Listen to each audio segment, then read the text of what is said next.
নজরে দেখে নিন আজকের টপ 5 নিউজ হেডলাইন। বালির দামে বড় স্বস্তি বাঁকুড়ায়। এক ট্রাক্টর বালির দাম এবার মাত্র 1200 টাকায়।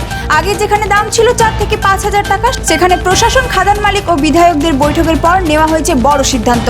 আবাস যোজনা থেকে সাধারণ মানুষের বাড়ি তৈরির খরচ অনেকটাই কমবে বলে আশা।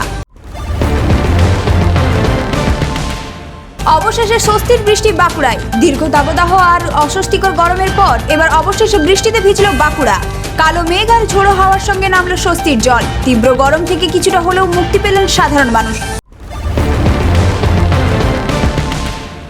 ভোটের পর প্রথম রাস্তায় অভিষেক বন্দ্যোপাধ্যায়। নির্বাচন পরবর্তী অশান্তির আবহে এবার সরাসরি ময়দানে নামছেন অভিষেক বন্দ্যোপাধ্যায়।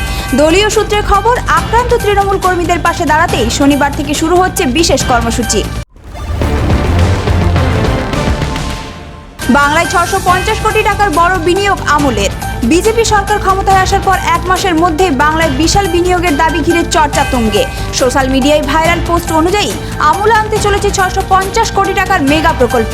ইতিমধ্যে বিষয়টি নিয়ে রাজনৈতিক মহলে শুরু হয়েছে জোর আলোচনা। উচ্ছেদ আতঙ্কে রেল লাইনে শুয়ে আত্মহত্যার চেষ্টা মহিলা হকারের। দমদম স্টেশনে উচ্ছেদের ভয়ে চাঞ্চল্যকর ঘটনা। অভিযোগ, আতঙ্কে রেল লাইনে শুয়ে আত্মহত্যার চেষ্টা করেন এক মহিলা হকার।